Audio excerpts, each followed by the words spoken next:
Good morning students. இன்னைக்கு நம்ம bullet test number 39ல் இருக்கிறோம். ஸோ நமக்கு லாங்குவேஜ் ஆஃப் கெமிஸ்ட்ரியிலேருந்து இன்னைக்கு டெஸ்ட் இருக்கு. ஸோ இன்னைக்கு 10 கொஸ்டின்ஸ் இருக்கு. நான் சொல்கிறேன், ஆன்சர்ஸ் மட்டும் எழுதுங்க பார்க்கலாம். ஃபர்ஸ்ட் கொஸ்டின், ரேடிக்கல் மீன்ஸ், அதாவது ரேடிக்கல்ஸ்னா என்ன அப்படிங்கிறத எழுதுங்க. லாங்குவேஜ் ஆஃப் கெமிஸ்ட்ரியில் படிச்சப்போ ரேடிக்கல்னு சொல்லிட்டு அப்படின்னா என்னன்னு சொல்லி எழுதுங்க. ஸோ ஒரு ஒரு ஒரு சென்டென்ஸில்.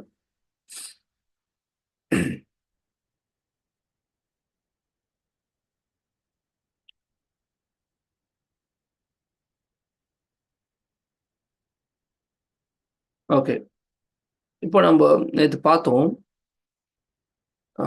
சில சில எலமெண்ட்ஸுக்கு பார்த்தீங்கன்னா வேலன்சி வந்து வேரியபிளாக இருக்கலாம். மீன்ஸ் ஒரு ஒரு வேலன்சிக்கு பதில் 2 வேலன்சி இருக்கும். அப்போ நம்ம என்ன செய்வோம்னா, கம்மியாக இருக்கிறது வந்து லோயர் வேலன்ஸ்ன்னு சொல்லுவோம், அதிகமாக இருக்கிறது ஹையர் வேலன்ஸ்ன்னு சொல்லுவோம். அப்போ லோயர் வேலன்சிக்கு என்ன மாதிரி அந்த நேம் வந்து முடிகிற மாதிரி நம்ம ரூல்ஸ் வச்சுருப்போம். பார்த்தீங்களா, நேற்று சொல்லி கொடுத்தோம் பாருங்க நிறைய எக்ஸாம்பிள்ஸ். லோயர் வேலன்ஸ்னா இப்படி தான் நேம் முடியும், ஹையர் வேலன்ஸ்னா நேம் எப்படி தான் முடியும்னு சொல்லி நம்ம பார்த்தோம். ஸோ அதை அப்படி எழுதுங்க பார்க்கலாம். லோயர் வேலன்சிக்கு அந்த எலமெண்டோட நேம் அந்த எப்படி முடியும் அப்படிங்கிறத கொஸ்டின்.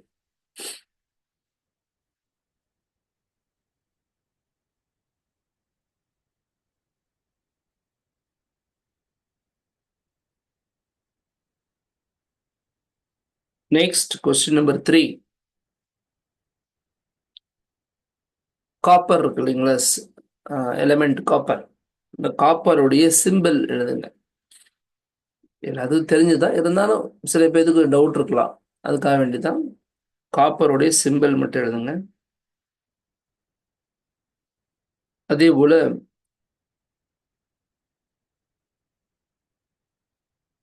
அமோனியம் ரேடிக்கல் இருக்கு இல்லையா, அமோனியம், அதனுடைய ஃபார்முலா எழுதுங்க. அமோனியம் ஃபார்முலா, அதனுடைய சார்ஜும் கூட எழுதணும், பாசிட்டிவா நெகட்டிவான்னு சொல்லிட்டு அதை பார்த்துங்க. Next question number 5,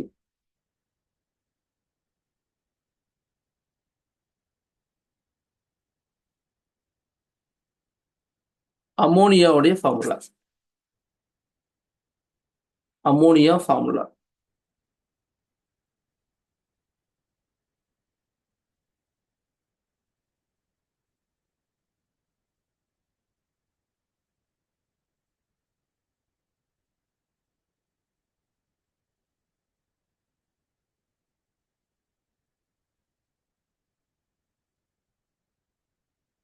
next question number 6,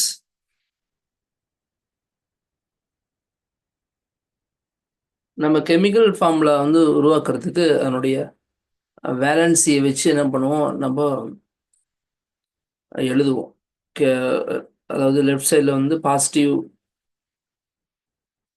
அயான்ஸோடைய valency எழுதிட்டு, ரைட் சைடில் நெகட்டிவ் அயான்ஸ் எழுதி நம்ம எழுதுவோம். இந்த கிராஸ் பண்ணி எழுதும் இல்லைங்களா, அதுக்கு பேர் ஒரு மெத்தட் சொல்லி, இந்த ஸ்பெசிஃபிக்காக ஒரு மெத்தட் இருக்குன்னு, அது அந்த மெத்தட் பேர் என்னன்னு சொல்லி கேட்குறேன், வேற ஒன்றும் இல்லை.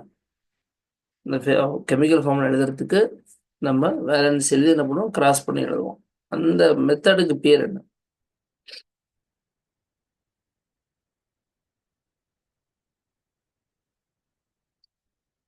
கொஸ்டின் நம்பர் 7,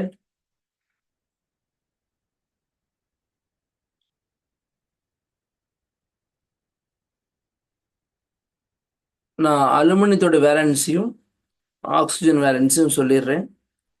நீங்கள் ரெண்டத்தையும் சேர்த்து, அலுமினியத்தையும் ஆக்சிஜன் சேர்த்து என்ன ஃபார்முலா வரும் அப்படின்னு சொல்லி எழுதுங்க பார்க்கலாம். அலுமினியத்தோட வேலன்சி 3, ஆக்சிஜனோட வேலன்சி 2. இப்போ ரெண்டத்தையும் மிக்ஸ் பண்ணால் என்ன ஃபார்முலா கிடைக்கும்?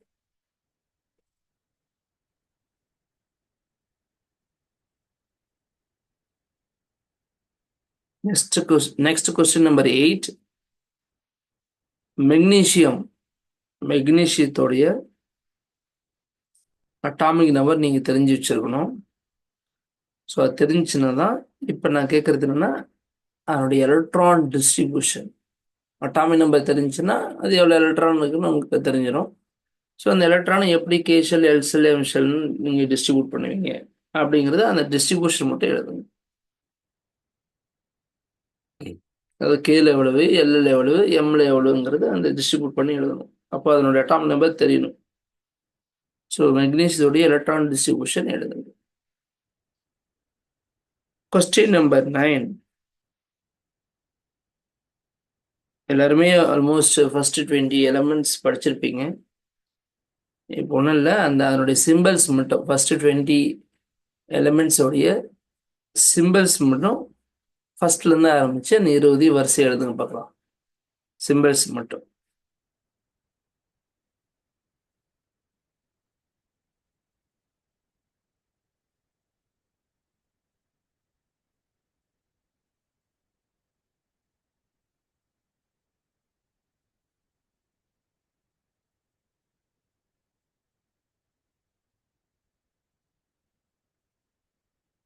Next question number 10. அதாவது 1 AMU, அதாவது அட்டாமிக் மாஸ் யூனிட்னு சொல்லுவோம். அது இப்போ ஷார்ட்டாக எப்படி எழுதுறாங்கன்னா 1 யூன்னு சொல்லி எழுதுறாங்க. 1 AMUன்னு முன்னாடி படிச்சிருந்த இடத்துலலாம் இப்போ ரீப்ளேஸ் பண்ணி என்ன பண்ணுறாங்க 1 யூன்னு மட்டும் எழுதுறாங்க. அப்போ அந்த 1 யூ அப்படிங்கிறது எதனுடைய மாசு குறிக்குது? ஸோ அது எதை மீன் பண்ணுது அப்படிங்கிறது உங்களுக்கு தெரியும்.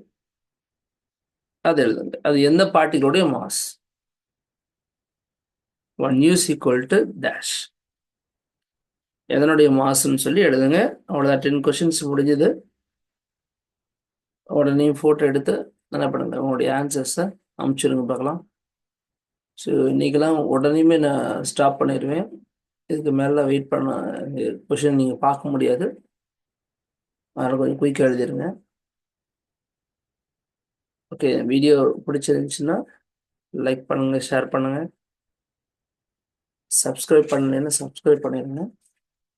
அவங்க ஃப்ரெண்ட்ஸ் யாருக்காவது இந்த கிளாஸ் தேவைப்படும் அப்படின்னா அவங்கள இன்வைட் பண்ணுங்க. Okay, thank you. ஈவினிங் கிளாஸில் ஆன்சர் டிஸ்கஸ் பண்ணிக்கலாம்.